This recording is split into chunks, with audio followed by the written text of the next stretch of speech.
Hello, friends. We are not on a flight to Toronto. Brandon and Dave Brown here on Locked On Twins, and we're going to talk ourselves through kind of an updating of how we feel this offseason is going to go. We'll get a rough draft going with our friend Dave. But again, we are not on the flight to Toronto. In fact, we are Locked On Twins. You are Locked On Twins, your daily Minnesota Twins podcast, part of the Locked On Podcast Network, your team every day.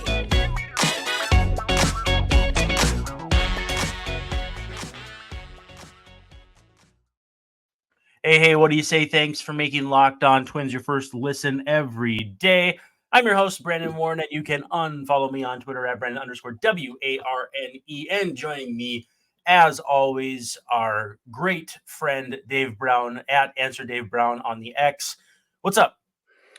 Hi, Brandon. I was thinking about the last time I was on a plane. I don't think I've ever been on a plane to Toronto. I've been on a plane from it. But in 1990, we drove in. We had a kind of a hybrid trip. We drove into Canada, I want to say. But I remember flying out of Toronto, and nobody cared because I wasn't a huge free agent. I was 18 years old.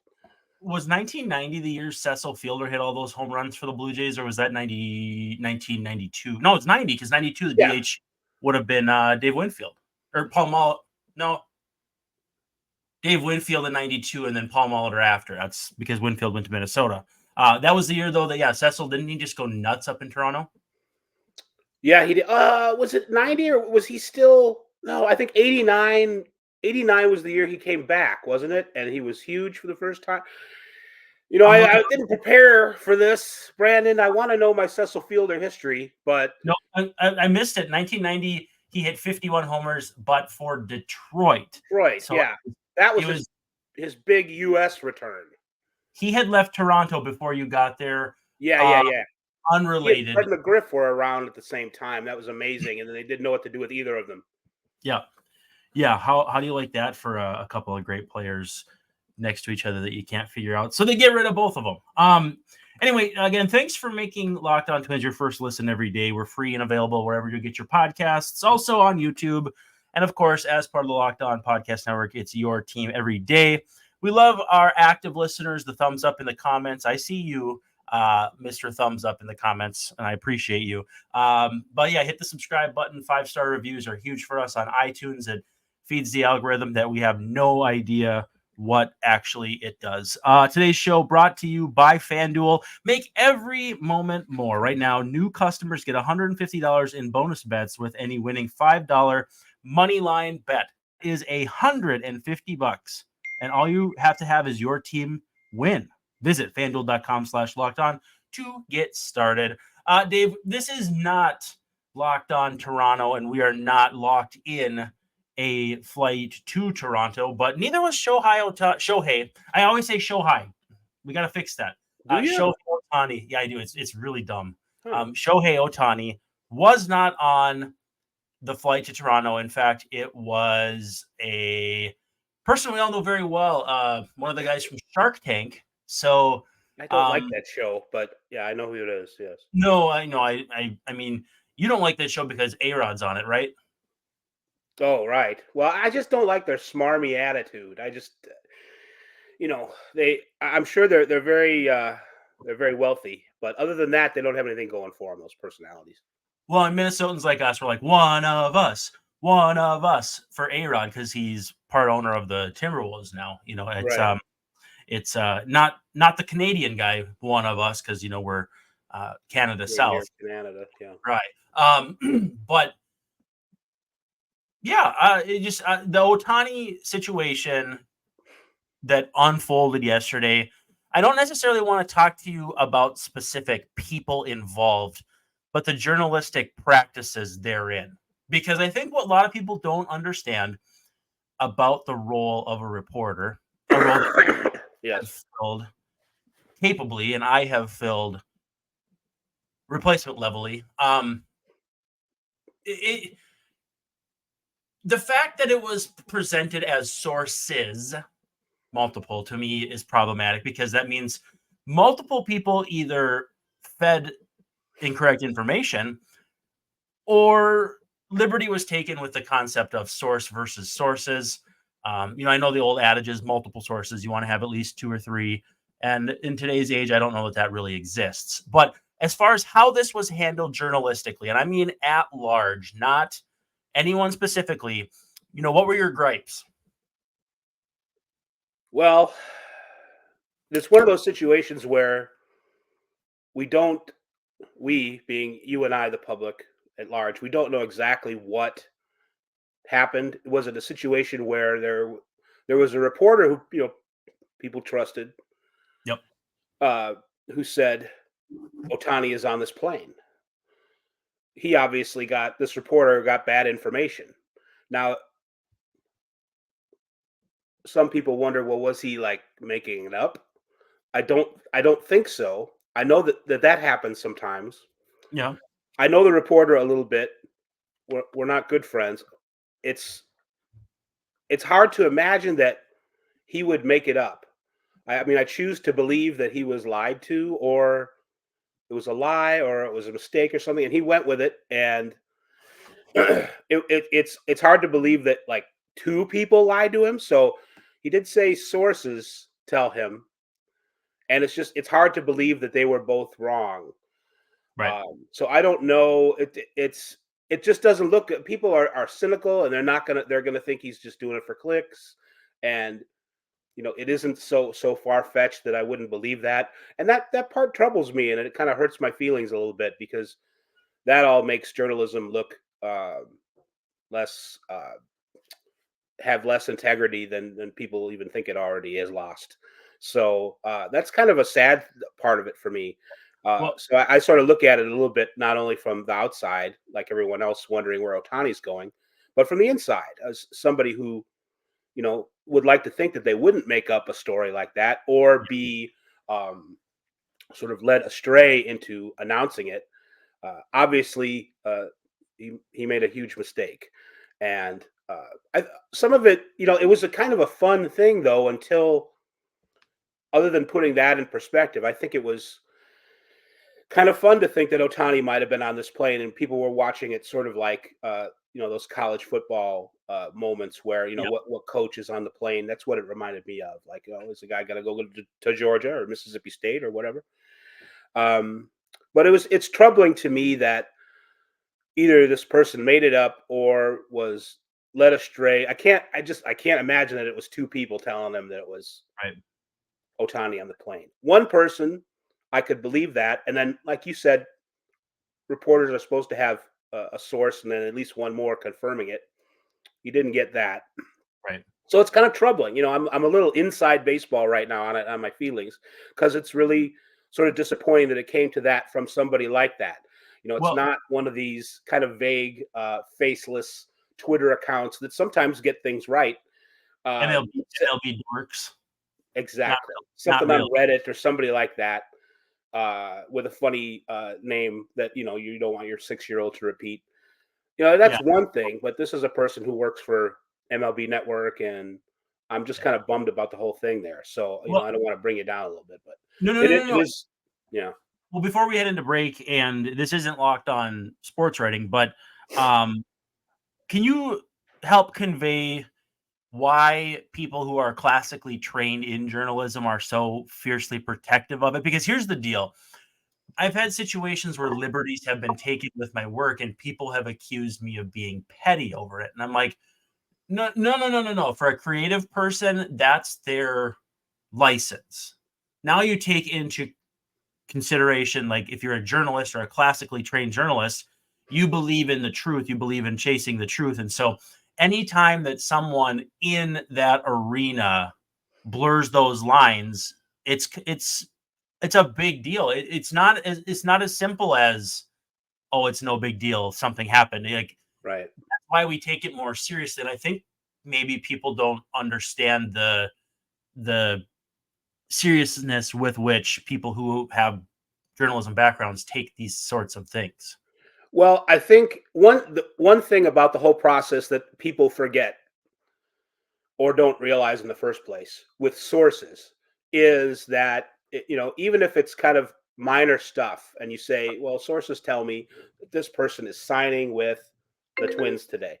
That'd be nice. I use that as an example, as an optimistic example that it'll happen. Yeah. But let's use Brandon as an example. Let's say he's got a couple of sources who talk to him about things, and That they're would be nice. telling him something's going to happen with the Twins.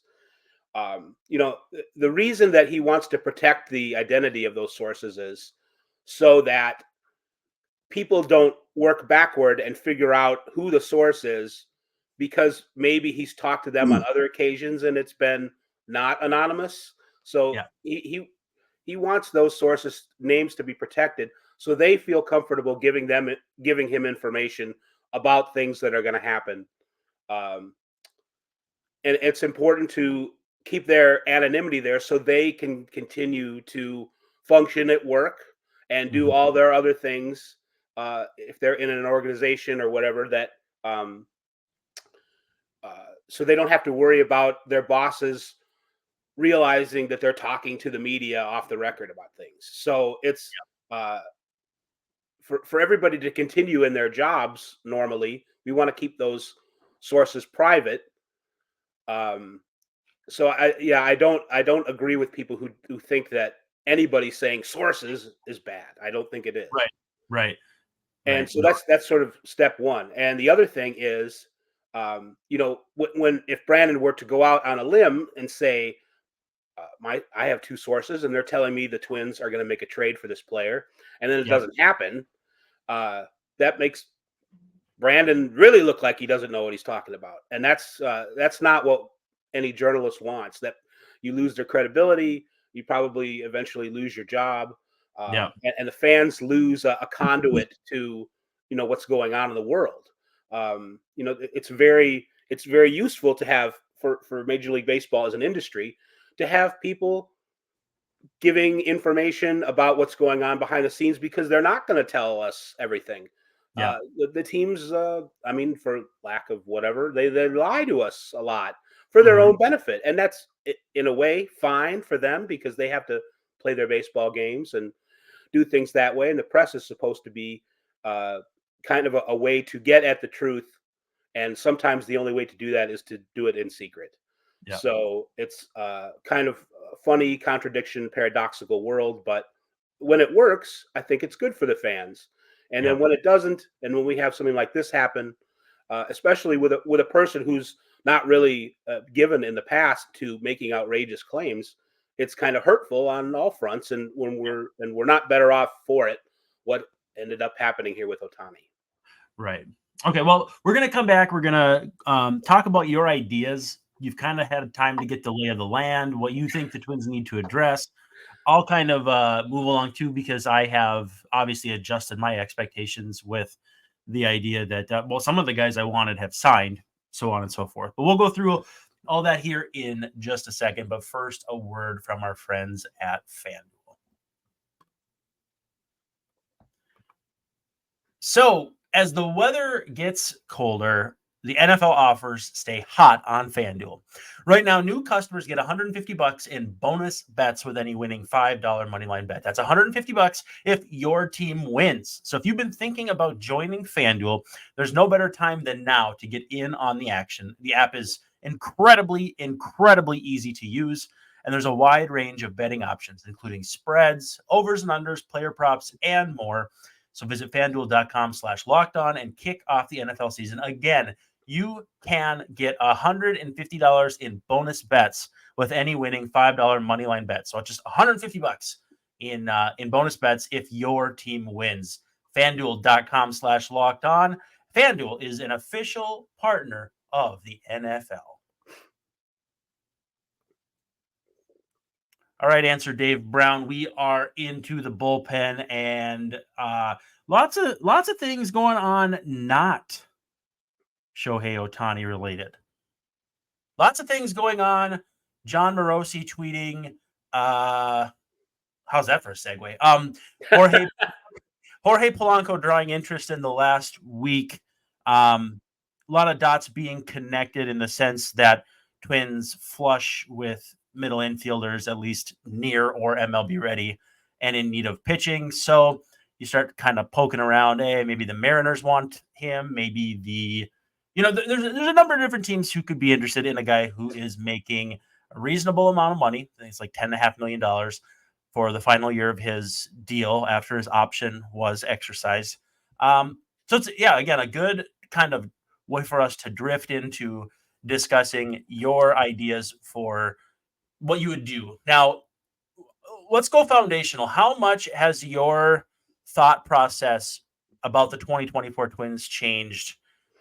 Let's say from when you first came on the show to now, maybe even especially now knowing that the budget might be a little bit lower. We saw what the winter meetings look like. And I think too, what matters is we've seen what other teams are doing. And while teams may say that doesn't matter to them, in some respects it does, because they might take a guy they wanted. How have you kind of evolved on the Twins to this point? Well, I went in hopeful that it was a little bit of smoke, that they were talking about, we're not going to spend any more money, and we're going to maybe do things with trades. That's how they were at least leaking things to reporters and so forth. That was kind of the way they were leaning. And I guess I've solidified a little bit, although there's lots of free agents available. I'd love for them to just go out and spend money on Jordan Montgomery or Reese Hoskins or somebody like that, and stick them in the lineup and not have to worry about it. It doesn't appear that that's going to happen, but I think I've solidified a little bit. I've come to terms with, we're just going to have to be patient for some of these trades. For example, you mentioned Polanco being available to a team like Minnesota, or I'm sorry, to a team like Seattle or Miami. And that's how the Twins are going to fill their needs and shuffle things around. So I think it is a resolve to be patient, and also to just kind of come to terms with the fact that while it seemingly to me would make sense to go out and bring in a free agent, even someone like Seth Lugo, to be in the rotation, it just doesn't seem like the Twins are of a mind to do that this offseason. So I'd love to even bring him in, and he's still out there. That's a guy that they could bring in. But now we're looking closer at things like, well, what can you get back from the Mariners? What can you get back from the Marlins? Can you get Trevor Rogers? I would think you could get Trevor Rogers for Polanco, or get Edward Cabrera for Polanco. If you could get Edward Cabrera for Polanco, I think I would do that. Yeah. So I don't know if that is the actual teams would do that, right. But that's kind of what I'm thinking is next as far as a big deal for the Twins. Where Polanco is going to go. We're going to figure that we're going to have Correa at shortstop, and Royce Lewis at third, and Edouard Julien at second base, and and we'll see too where the lesser players, Farmer and so forth, go. I don't know if there's going to be a big return on that. I think that's probably going to be a cost savings thing where you get a prospect, but Polanco is a guy as a chip where we're going to see something come back from the Mariners or Marlins that's going to be a frontline pitcher or something else that the Twins need. So Aaron Gleeman came away from the meetings thinking the Twins were going to trade for a good starting pitcher. At least that's how I read what he said, was like, they're not going to trade for the equivalent of Wade Miley. They're especially because there are Wade Mileys readily available as of a week ago. Now no longer true. Unless the Cardinals sign all of them before the time comes for it. It seems like they were signing a bunch of Wade Mileys for their rotation. But it's almost as problematic as the Twins Trevor Tyler conundrum that you uncovered 5-6 years ago, I think it was. Right. That's speaking of Tyler Duffy, minor league contract with the Royals. So you can't escape this man. That's okay. If all the Tylers are between Kansas City and Minnesota, I'll be happy. But all Tyler kidding aside, no, it's Trevor Rogers. See, you got me all confused. Did this happen? Tyler Mahle. You can do Tyler Mahle again. You can do an all Tyler Trevor rotation, and then Trevor May, recently retired, could come in and be your pitching coach. We're joking heavily now, but don't say Tyler Mahle around Twins fans. That's not. No, it's not good. They're gonna come at you with pitchforks. It's not good. They'll probably use the lighted forks or whatever. Anyway, we were talking about trading for a good starting pitcher and Jorge Polanco maybe. Would you do that? Yeah, I think so. I think Trevor Rogers coming back. I still say I think Edward Cabrera maybe has a little bit more of a higher ceiling, and Trevor Rogers maybe has the lower floor. I don't know. Again, the situation here is clouded for me by the fact that I'm not sure exactly why these guys didn't reach their potential last year. Is it old injuries? Is it newer injuries? So this is where the Twins having scouts, at least the ones that they haven't let go, can tell them what the update is on these guys they're trying to trade for. So you hopefully, I don't know if people made more of a big deal out of that story than they should have, but that's the kind of thing where when you're going to make these Polanco deals, you got to. And if you're getting a Trevor Rogers back or Edward Cabrera or one of those Seattle dudes, you got to know where they stood toward the end of last season. Are they on an upswing or not? Is there kind of an injury lurking in the background? So hopefully the Twins have good intelligence, and I mean that in a CIA kind of way. Yeah, no, for sure. I think what's most likely to happen on the pitching side is a trade for a good starter. Now, maybe not a starter who's as good today as they will be a year from now. But I think they're still going to probably go to the well with a free agent of, like if someone of a Andrew Heaney caliber was still available in February, just like hey, let's see what this guy's got. Kind of like what Chris Archer was a couple of years ago, where it was like, he's probably done, but we'll see. Now, the problem is you can't rely on those guys, but I do think they're going to have their eyes set on someone like that. But I think that will pretty much round out the rotation. Now, as far as bullpen, are you making any moves where you're like, I'm going to go? Because for me, unless you're getting like a Robert Stevenson, someone that you, even though we'll probably have to pay a fair amount for, you still may not have seen the best of them or their peak. It's either going to be someone like that, and he's going to get a multi-year deal, so that's not happening. I guess I don't even know why I brought it up. You're probably looking at someone like David Robertson, 1-year deal. You'll pay the tax in the sense of, you're going to have to pay a little extra to get him in on a 1-year deal, but you probably not be upset that you did. And you don't, if you're not worrying about future years, you're going to pay a little bit more for this year. Right. Yeah. $10 million, $9 million, that's more than you probably want to give a reliever who's not going to be pitching the 9th inning exclusively. But you can stomach that when Joan Duran makes $700K or whatever. I look at it like this. I think a player that they lost, that they don't have anymore, from the bullpen. And he's slipping my mind, and I hope that it came to me. The middle reliever who just left. Emilio Pagan. What's that? Emilio Pagan. Yeah, Emilio Pagan. I think the Reds overpaid for him. I mean, I don't want to get too, analytical boy on it, but I think the aggressiveness on Emilio Pagan is kind of questionable. I think that's the kind of guy that maybe you don't get him based on what he did a year ago, but if you look at the body of his work, whoever this imaginary relief pitcher is that I'm thinking of, you get him at something of a bargain later in spring training, like you say. Maybe it's not David Robertson. Maybe it's a guy a little younger like Pagan. But I think the Twins have shown themselves savvy enough to be patient for deals on players like that. So when you're talking about what should the Twins add for the bullpen, I don't think they're of a mind to spend a premium amount on a reliever in a multi-year deal. So it's going to be somebody like David Robertson, like you say. It might be somebody like Emilio Pagan, but you're not going to pay that huge amount. So that's a thing where we're going to have to be patient. It's not going to be, bam, we got Lance Lynn. Bam, we got Kyle Gibson, like the Cardinals did. It's going to have to be that. Those are the things that are going to be filled as we get closer to March.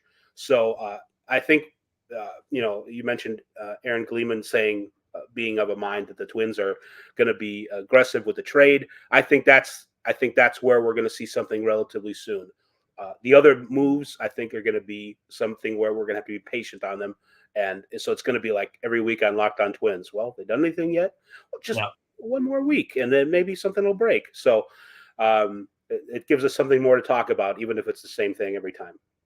And Jorge Lopez, by the way, former Twin, signing with the Mets, 1-year deal for a couple $1 million. It'll be interesting to see if they can make something happen there. I think they're excited to see him work with Jose Rosado, which I think is the former Royals pitcher, if I'm not mistaken. The left-handed relief or left-handed starter? I think so. Yeah. So he's on the coaching staff over there. So we'll see how that goes. Hoping for the best for him. Let's swing over to the position player side for the next / last few minutes. By the way, Nick Senzel signing with the Nets. So another player with the Nationals, going to get some opportunities.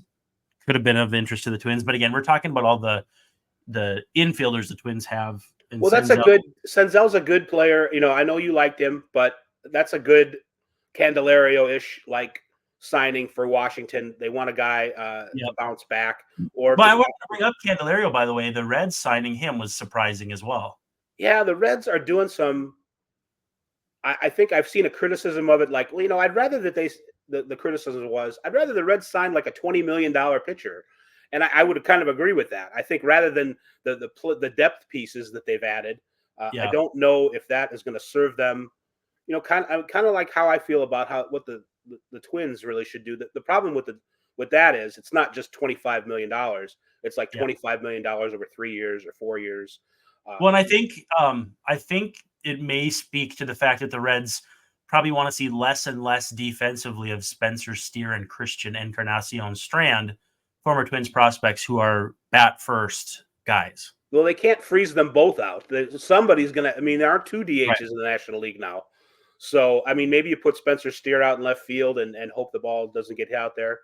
And then you have the DH spot, but then you got Joey Votto coming back. That hasn't been settled yet. So, there's something to what you're saying. They're trying to minimize the downside of these prospects that they've added from the Twins.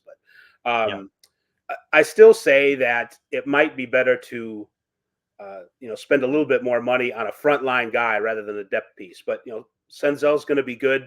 I think he's probably going to have a nice little short peak of a career, and maybe Washington will get the Twins don't need to take a chance on that so much. They need a little bit more of a sure thing. If they're going to take a chance on a pitcher, maybe that's different. Somebody who can, like Lopez, sort of find himself and be his biggest self with the Twins. I think they're kind of looking at that, getting back to what they want to deal Polanco for. I think they want like a little mini Pablo Lopez bounce out of the guy. So, I think too, like Senzel, when you look at what the Twins need and all that, like what does he give you? Or like his peak is maybe what Kyle Farmer's best peak is as well. Like he'll give you a similar value. Now, granted, Kyle Farmer's not playing much, if at all, in the outfield. Senzel is, but it was just kind of like, you don't need to stockpile those guys. You can go find them at different times. Good for the Nationals if he breaks out, but the Twins, it's just not a great fit where he wants an opportunity and a fresh start and a team wants to give him 600 plate appearances. Right. That's not here. So as much as we want to connect the dots, it was not probably going to be his preferred destination. The Twins have somebody like Willie Castro, who they got last year. That's that kind of offensive breakthrough is sort of what Washington and Senzel are going to be hoping for. Yeah. But at the same time, the Twins already have people kind of like Gordon. That, and maybe can get more like that. So Nick Gordon. If they bring back Solano, if they keep Farmer, like it's nice to want to get players who are going to get better, but sometimes we lose sight of the fact that there's 40-man rosters and options and all that stuff. And you want to load up on post-hype guys who could become good for cheap, but you can't build an entire cake out of frosting. That sounds yummy, but you're right. You can't do it because you're gonna load up on the carbs and then you'll be dead. Brimley would not approve. I still feel like there's still some veteran type dudes.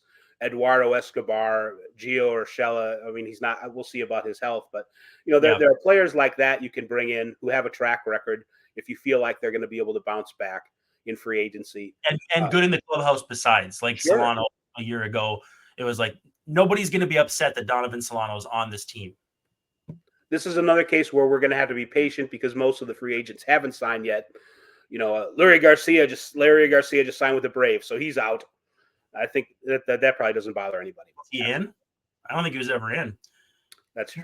What I called Donovan Solano last year, and I don't know if I ever explained this to you, was so the scene at the end of Billy Madison where Steve Buscemi shoots a dart in the guy or whatever his backside, and Adam Sandler looks at the camera, and it's almost kind of a funny cut scene, like they filmed it months later with how awkward the cut is, but he goes, "Man, I'm glad I called that guy."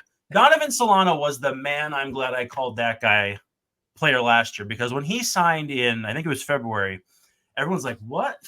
You got Nick Gordon, you got you already have extra infielders, and then Nick Gordon stinks and gets hurt. Right. And you didn't know what never knew that Willie Castro was going to become a demigod. But it ended up being like, man, I'm glad I called that guy. I think that's who we're talking about this offseason with Eduardo Escobar, Gio Urshela. That's the kind of guy I think that the offense is going to be predicated upon. I think, you want a Reese Hoskins, or the idea of a standalone first baseman.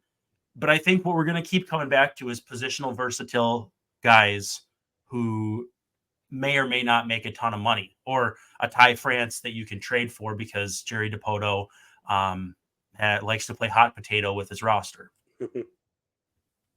For sure. So there's still, we talked about like what additional free agent pitchers are available. You could go after Giolito. You could go after Lugo.